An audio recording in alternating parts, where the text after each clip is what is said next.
everybody. Hello and welcome. So, not Greg. Francesco. Francesco from Kadena. You want to give a quick introduction on what your project does? I run business development at Kadena. Kadena is a scalable layer 1. Test. There you go. Hey guys, I'm Francesco, running business development at Kadena. We're a scalable proof of work layer 1. We're the only new layer 1 that's innovating in proof of work, and we've managed to scale throughput infinitely.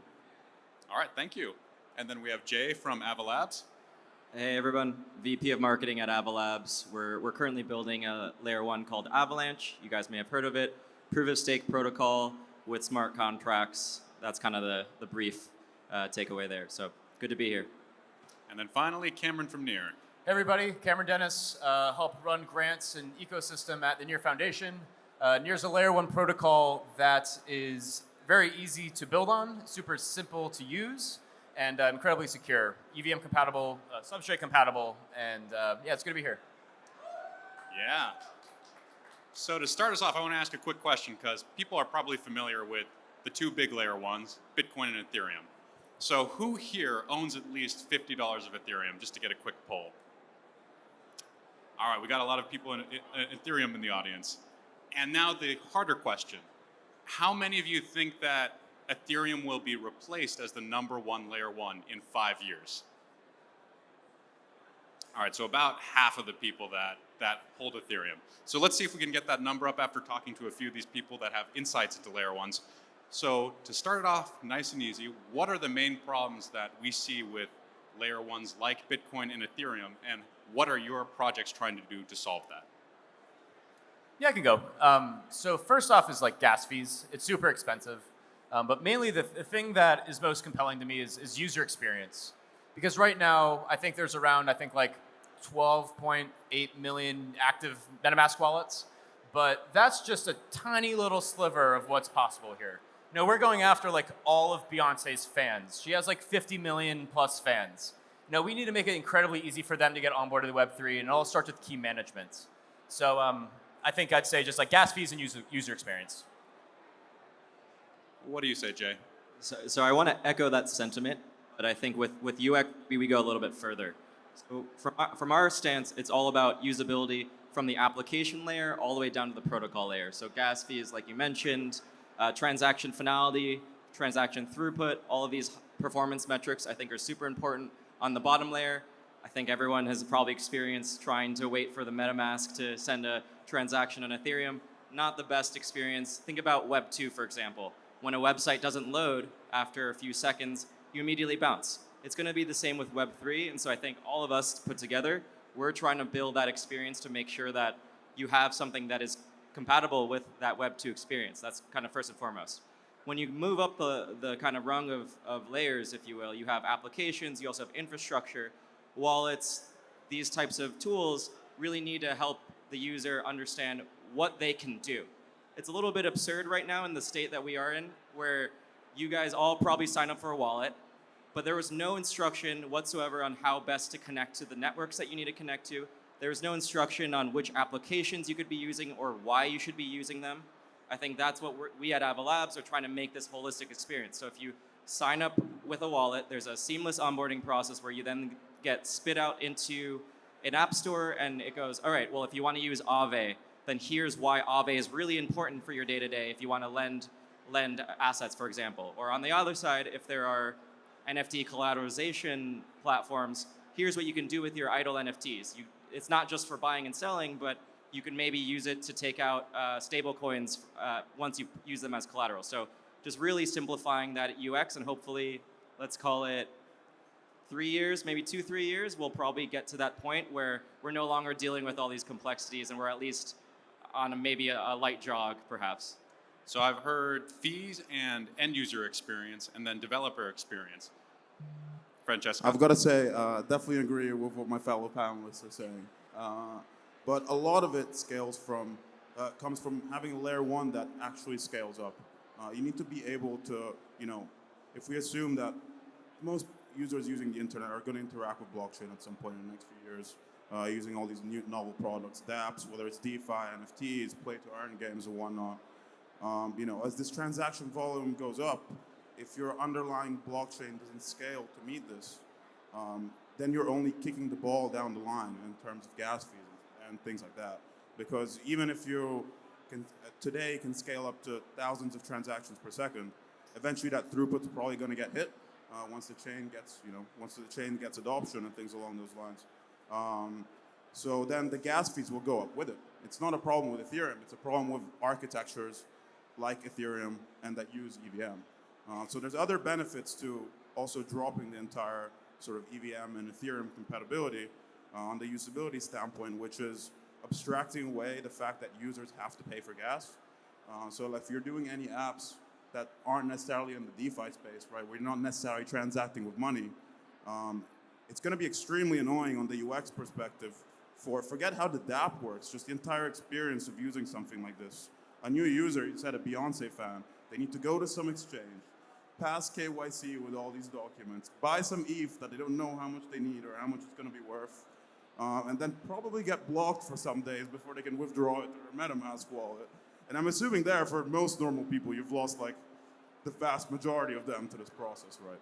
So like I think it's really, really important for onboarding new people to deliver this old Web 2 experience. So, I mean, people have been making these same criticisms about Ethereum since 2017, and there's been many layer 1 protocols that say they're going to fix these issues. Like, many of you probably remember EOS, where they raised $4.1 billion in 2017, the biggest ICO at the time, and perhaps still the biggest crypto fundraise to date, and they were a flop.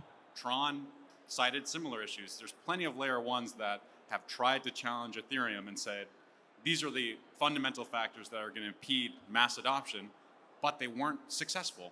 And I want to get your opinions on why you think this new cohort of layer 1s that came out in 2018, 2019 have a better chance of success than EOS. Well, yeah, I think it starts with the applications that are finally possible to create on something like Near that weren't really even that possible on EOS. I mean, I participated in like an EOS hackathon like 3 years ago or so. And the SDKs were absolutely terrible. The documentation is crap. The tooling wasn't there. So now, for things like Near, we do have the tooling. We do have the standards. We have everything that you would possibly want in order to deploy things spanning from DeFi applications to NFT marketplaces, and also like more robust grant programs. So we've learned the lessons that EOS VC and EOS I forgot the actual like Block 1 dealt with. They didn't deploy capital properly. And this is actually, there's a great conference that launched about 2 weeks ago called Funding the Commons by Protocol Labs. This is one of the most important things for layer 1 blockchain foundations to deal with, is how do you distribute these multi-billion-dollar treasuries? And so with Near, we have a fast grants program where you can hop on a call with somebody. They understand what you're building, understand milestones, you go through technical due diligence, and get 50K within a week. And so we're actually deploying capital at scale, an $800 million grants program outside of that. $350 million liquidity incentive program. So it's about spending money in the right things, ultimately, and the great experience. I think for us, and I don't know if is Kadena EVM compatible too? Okay, well, then maybe just for Near and Avalanche. But the idea that has really worked for Avalanche and a lot of these EVM chains is not to reinvent the wheel. And so EVM is the most popular smart contracts computation engine right now, and it works. And so instead of actually creating our own system, now the idea is, okay, well, EVM exists, let's just port that over and have that scale on Avalanche's consensus protocol. So you effectively have Ethereum experience that has existed since it's launched in 2015, but just at a much more highly scalable manner, where transaction fees are just cents to $1, transaction finality happens in under 1 second. These are things that can happen right now in Avalanche. And I think the last component that we really needed is an interoperability bridge. And I know interoperability is this kind of word that gets thrown around all the time. I've heard it since the beginning of my professional in crypto in 2015. But I think right now, with interoperability, all the infrastructure, like I mentioned before, is there to make sure that it's seamless to walk through and cross the bridge effectively. So now you're seeing liquidity come over from Ethereum to Avalanche. And just to throw out stats, two important stats. In August this past year, Avalanche's smart contracts ecosystem had about 200 million total value locked. Today, we have about 22 billion, and probably 4 or 5 months ago now. And with the bridge there's many bridges, but the bridge that I'm referencing, which is the Avalanche bridge, there's about 7 billion liquidity that has crossed over from Ethereum to Avalanche and is now on Avalanche. So I think we're going to continue to see that trend move forward as more and more people understand the choices that they have and not just about being stuck on a slower chain and with high transaction costs. Yeah, awesome. So, I mean, first thing is it's great to have other layer ones in the game, innovating in the space and pushing everything forward, regardless of the approach taken. You know, I think companies that came before sort of this generation of layer ones probably didn't have the best motives or intentions, or even potentially like technical know-how to pull off these grandiose visions. I think we're finally getting into a groove where there's companies like Near, like Avalanche, like Solana, all the other like bigger latest generation layer ones that are actually pushing the space forward and finally delivering on all these promises that everyone's been talking about since the first NFT or the first DeFi product. So how do you see the layer one marketplace playing out? Do you see it as one or two blockchains taking the majority of the value and the users and then lots of smaller ones? Do you see it as a fragmented market with dozens or maybe even hundreds of layer ones competing for market share? Or is it going to be like an oligopoly, like internet service providers, where there's maybe a handful of widely used ones and the rest of them are not that relevant? Yeah, so this is really interesting because, like, first regarding TVL today, total value locked for those, there's a lot of mercenary capital out there. A lot of this, like, you know, $20 billion or even, the billions of dollars, they just move from chain to chain trying to chase yield. That is more common. That's why BSC is where BSC is. And then the second thing is to answer your questions about architecture. So really, I think the three types of architecture that are going to, four really, is sharded blockchains, which Near is. You can kind of scale for infinity. The second one is like zero knowledge based layer twos, things like Starkware and ZK Sync. And the third one is where Solana is, and that's like they have this like proof of history. It's like hardware based innovations will sort of lead long term adoption. And I think, you know, Near actually right now we're the first scalable blockchain live on testnet with I think 4 shards. This is a computer science feat. Like, I know this isn't like the most exciting thing for a lot of traders and people, but this is something that has been like in research for decades, and we've done it. It's live on mainnet today. We have permission shards, we have EVM compatible shards, we have substrate based shards, native, near native shards. So think about all these different ecosystems that are all building on Near because it's scalable forever and cheap forever. So I think it boils down to architecture. I think keeping it simple, it's gonna emulate what we see in social networks. You had MySpace's, Friendster's early days. Now you have Facebook, Instagram, all the ones that we know to use. Some of them are massive in terms of market size. And so you're probably going to have these L1s where you might have 3 to 5 different L1s with a lot of market share. And then you're probably going to have a second and third tier where it decreases in size depending on the use case. So if you pick social networks again, maybe there's some new NFT marketplace, for example, that might be in the bottom tier, and hopefully it can kind of scale up. So I don't think it's a zero sum at all. I think there's plenty of layers to this, and that's honestly, no matter if it's an Avalanche future or an Ethereum future or a Near future or Kadena future, I'm pretty excited for what we have to offer and what we've all kind of accomplished collectively. Yeah, I definitely agree on the fact that it's not a zero-sum game. You know, people think of established protocols now, even a language like Solidity, as potentially like one of the only answers out there to write code on a blockchain. At the end of the day, it's just logic that gets executed in a computing system. You know, and the thing to put it into perspective is that so few developers in this world actually code in blockchain or in Solidity. You know, the point is to really go after the broader developer community. Because I don't know the exact figures off the top of my head, but I'm assuming it's like fractions and fractions of a percentage point of actual developers out there writing Solidity. And the reason is because it's hard to write Solidity. What more than hard to write, it's hard to actually deploy and make new strides. So what you end up seeing is a lot of protocols getting copy-pasted over, mostly for security reasons. Because writing novel code and getting it audited and getting it tested, it's too long of a development cycle for sort of the cutting edge that we're on. So, you know, there's gonna be other solutions out there that will prove to be better because it just means that developers can iterate faster on code and really push forward the frontier of what's possible in dApps and what you can do on a blockchain. Yeah, so I run a blockchain education nonprofit. We start courses at universities teaching about blockchain development, and I've have the same exact idea. Like we need to work with chains or work with people, developers, and meet them where they are instead of having them try to learn a new language, a new skill. So this is why Near supports TypeScript to write contracts, Rust to write contracts, Solidity to write contracts, and also Substrate to write contracts. So this is like, it's all about how much you can support and how much you can get the community to support the documentation and the examples and the education around those different, languages. So it's possible today. Yeah, so earlier, Cameron, I heard you talking about how Near can do all this sort of scalability stuff and that there's a lot of benefits to Near over other blockchains. But imagine that you're somebody from the audience and you have to interpret amongst all of these different blockchains competing for your attention. Cardano, Solana, Binance Smart Chain, Near, Ava, Kadena, and they all have tokens that you may be interested in investing in. How can you go through and dig through these technical specs rather than being baffled by bullshit and actually evaluate what these blockchains are selling them?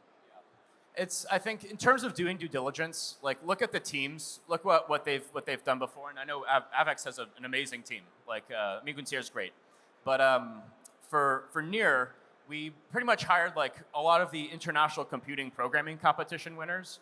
It kind of messed with our culture a little bit because these are some of like the most brilliant people who like to just program all day long.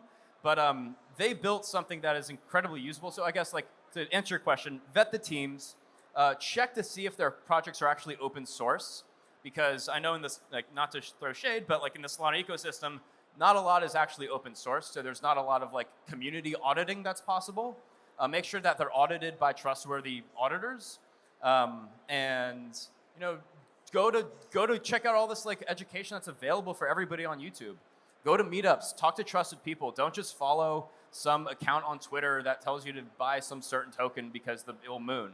Like, do your proper due diligence, and follow smart people. That's like the best. So, check the backgrounds of the people, check out the audits, make sure it's open source. Jay, what do you say? I mean, I think that's good advice. Maybe the only other addition I would have is use the applications that you want to use the tools. That's the best education. I've had plenty of times where I've lost funds for smart contract rug pulls, things like that. That to me was expensive, albeit, but a good learning lesson. And then you all of a sudden start asking the questions. You go, well, how come it took 20 seconds to finalize? Or how come it cost this much? And then you're going to start chiseling away at your worldview and you say, all right, well, look into the documentation and say, oh, okay, well, this platform has to have these types of token economics involved, and that's what dictates the price, et cetera, or experience. So I really do think using the applications is key here. So use the application. What would you say? Well, I guess in this space, it really depends how you want to push it forward in the day. So, like, in our respect, it really depends on the approach that you want to take with, scaling things out and having to do sort of gaining the developer traction on those things.